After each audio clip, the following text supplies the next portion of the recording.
Hi, dream it, believe it, do it. പുതിയ വീഡിയോയിലോട്ട് എല്ലാവർക്കും സ്വാഗതം.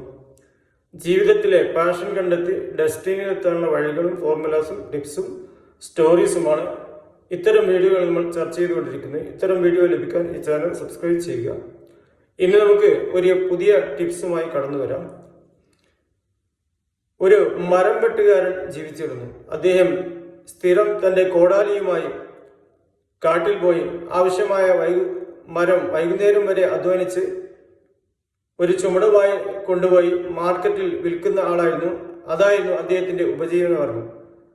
അങ്ങനെ ഇരിക്കുമ്പോൾ അദ്ദേഹത്തിന് ആരോ ഉപദേശം കൊടുത്തു, ഒരുപാട് മരം വെട്ടുന്ന ഒരു യന്ത്രം മാർക്കറ്റിൽ എത്തിയിട്ടുണ്ട്, അത് ലഭിക്കുകയാണെങ്കിൽ കുറഞ്ഞ സമയത്തിനുള്ളിൽ കൂടുതൽ മരം മുറിക്കാം, നമുക്ക് കൂടുതൽ സമ്പത്ത് ലഭിക്കും എന്ന് ആരോ അദ്ദേഹത്തെ ഉപദേശിച്ചപ്പോൾ അദ്ദേഹം പിന്നീടുള്ള ശ്രമം ആ യന്ത്രം കരസ്ഥമാക്കാനായി. അങ്ങനെ അദ്ദേഹം ടൗണിലോട്ട് പോയി ഈ യന്ത്രം വിൽക്കുന്ന കട കണ്ടുപിടിച്ചു. അങ്ങനെ കടക്കാരനോട് കാര്യങ്ങൾ പറഞ്ഞു, എനിക്ക് മരം വെട്ടുന്ന മെഷീൻ വേണം. അങ്ങനെ ഈ കടക്കാരൻ നല്ല ഗ്യാരണ്ടിയുള്ള ടോപ്പ് മെഷീൻ അദ്ദേഹത്തിന് എടുത്തു കൊടുത്തു.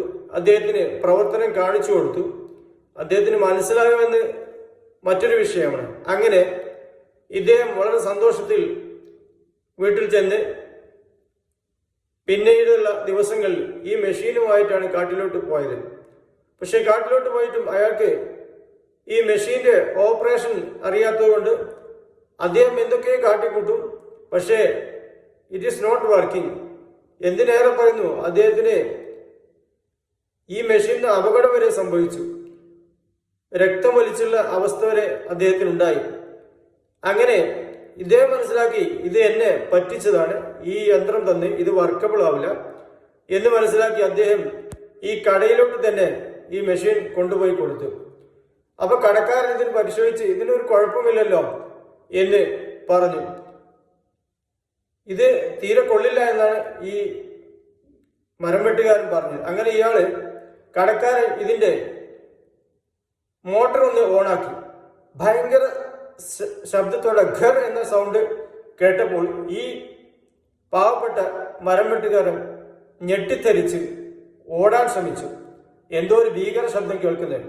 ഇതിൽ നിന്ന് കടക്കാരന് ബോധ്യപ്പെട്ടു, ഇയാൾ ഈ യന്ത്രം ഓണാക്കാൻ പോലും അറിയില്ല, ഓണാക്കിയിട്ടില്ല, എന്നിട്ടാണ് ഇതിന്റെ കംപ്ലൈന്റ് പറഞ്ഞ് ഇവിടെ വരുന്നത്. ഏതായാലും അദ്ദേഹം തിരിച്ചുപോയി. യന്ത്രം വാങ്ങിയോ കൊടുത്തോ മറ്റൊരു വിഷയം. ഇതിൽ നിന്ന് നമ്മൾ മനസ്സിലാക്കുന്നത് നമ്മുടെ സ്കില്ല് മൂർച്ച കൂട്ടണം, അല്ലെങ്കിൽ ഷാർപ്പൺ യുവർ സ്കിൽ, അല്ലെങ്കിൽ ആവശ്യമായ സ്കില്ല് ട്രെയിനിങ്ങിലൂടെ നേടിയെടുക്കാം. എങ്കിൽ മാത്രമേ നമുക്ക് ഉദ്ദേശ ലക്ഷ്യത്തിലൂടെ എത്താൻ സാധിക്കുകയുള്ളൂ. ഇത്തരം ടിപ്സ് ലഭിക്കാൻ ഈ ചാനൽ സബ്സ്ക്രൈബ് ചെയ്യുക. നമുക്ക് പുതിയൊരു വീഡിയോ വരാം. Thanks all.